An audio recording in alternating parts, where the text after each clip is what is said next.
తెలంగాణ అంటే నాకు గుండెలో కొట్టుకుంటుందని, తనకు తెలంగాణ అంటే ఎంతో ఇష్టమని AP deputy CM Pawan Kalyan అన్నారు. మహారాష్ట్ర ఎన్నికల ప్రచారంలో మాట్లాడుతూ ఆయన జై తెలంగాణ అని నినదించారు. బండెనక బండి కట్టి 16 బండ్లు కట్టి పాట తనకు ఎంతో ఇష్టమని పేర్కొన్నారు.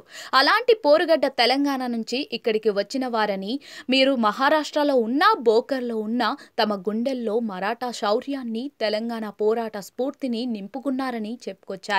కాంగ్రెస్ అసెంబ్లీ ఎన్నికల్లో ఇచ్చిన హామీలను అమలు చేయలేదంటూ పవన్ తన ప్రసంగంలో విమర్శించారు.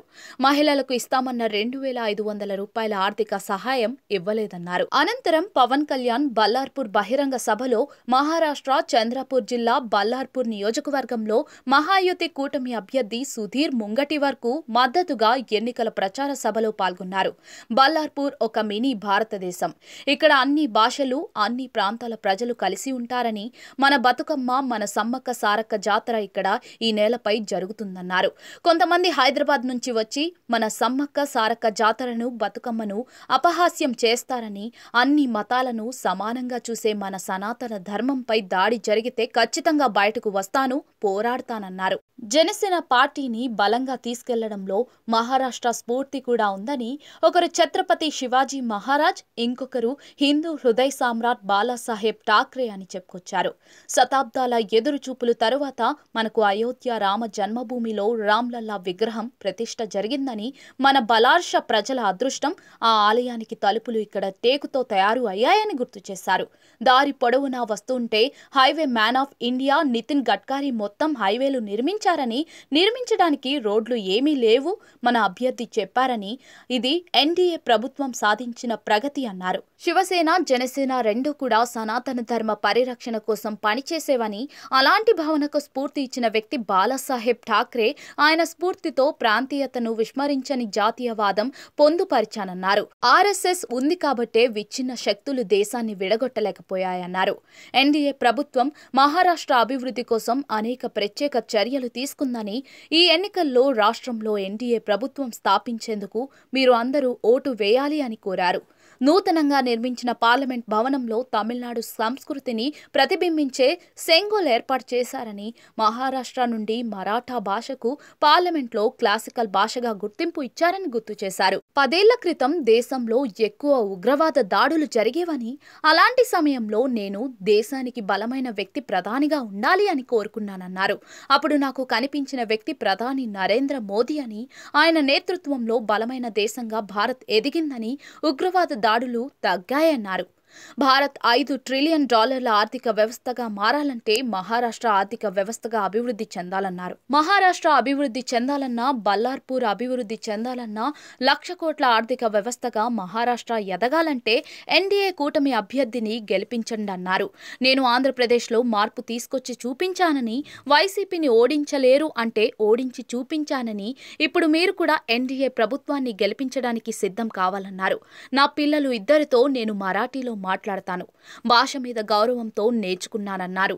విదేశీ భాషలు నేర్చుకునే మనం మన సరిహద్దు రాష్ట్రాల భాషలు నేర్చుకోవాలి కదా.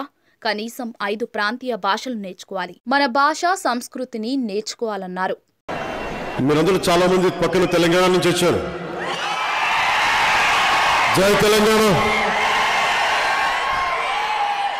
మీకు తెలుసు కదా, నా తెలంగాణ అంటే గుండెలా కొట్టుకుంటుంది. నాకు ఇష్టమైన పాట తెలుసు కదా, బండెనక బండి గట్టి 16 బండ్లు గట్టి, ఏ బండిలో పోతావు కొడకు నైజాం సర్కరోడ. అలాంటి పోరుగడ్డ తెలంగాణ నుంచి వచ్చారు మీరు. మీరు మహారాష్ట్రలో ఉన్నా, బోకర్లో ఉన్నా, మీరు గుండెల్లో మరాఠా శౌర్యాన్ని నింపుకున్నారు, తెలంగాణ పోరాట స్ఫూర్తిని నింపుకున్నారు. జనసేన సభ పెట్టినప్పుడు 2014లో గద్దరన్న గారి పాట పాడాను. బండెనక బండి గట్టి 16 బండ్లు గట్టి, ఏ బండిలో పోతావు కొడకో నైజాం సర్కరోడ. మన భాష మీద ఇష్టం, భాష మీద గౌరవం. నా పిల్లలిద్దరూ మరాఠీలో మాట్లాడుతున్నా, నా పిల్లలిద్దరితోటి, నా కొడుకుతోటి, నా కూతురుతోటి. సో నాకు మరాఠీ చాలా గౌరవం. మహారాష్ట్ర మరాఠీ భాష, ఆ భాష మీద ఉన్న గౌరవంతో నేర్చుకొని మరి, ఎందుకంటే మన భారతదేశం ఎక్కడో జర్మనీ నుంచి మ్యాక్స్ ముల్లర్ భవన్ పెడితే మనం జర్మనీ నేర్చుకుంటాం. అలయన్స్ ఫ్రాన్సెస్ అని చెప్పి ఒక ఫ్రెంచ్ది పెడితే ఫ్రెంచ్ నేర్చుకుంటాం. మెకాలే వచ్చి ఇంగ్లీష్ చెప్తే ఇంగ్లీష్ నేర్చుకున్నాం. మన రాష్ట్రాలు పక్క పక్కన ఉంటాయి. మనకి తెలంగాణ పక్కన మహారాష్ట్ర ఉంటుంది, మనకు ఆంధ్రాకి ఛత్తీస్గఢ్ ఉంటుంది, ఒరిస్సా ఉంటుంది బార్డర్, తమిళనాడు ఉంటుంది, కర్ణాటక ఉంటుంది. కానీ మన భాషలు మనం నేర్చుకోవడానికి ఇబ్బంది పడతాం. భారతదేశపు ఐక్యత ఉండాలి అంటే అందరికీ కనీసం 4-5 భాషలు రావాలి. జనసేన చాలా బలంగా తీసుకోవడానికి దానికి మహారాష్ట్ర నుంచి కూడా స్ఫూర్తి ఉంది. ఆ స్ఫూర్తి ఒకరు ఛత్రపతి శివాజీ మహారాజ్ అయితే ఇంకొకరు బాళాసాహెబ్ ఠాక్రేజీ.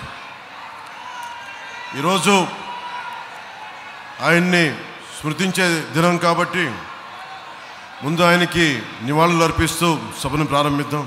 शिवसेना और जनसेना दोनों ही सनातन रक्षा के लिए समर्पित सेनाएं हैं और मुझे इसीलिए यहाँ आते खुशी हो रही थी कि मेरे आदर्श हिंदू हृदय सम्राट बाला साहेब ठाकरे जी की भूमि पे आने का मौका मिला है. ఈరోజు ఆయన స్మృతి దినం అంటే మన ప్రాంతీయతని విస్మరించిన జాతీయవాదం జనసేనది.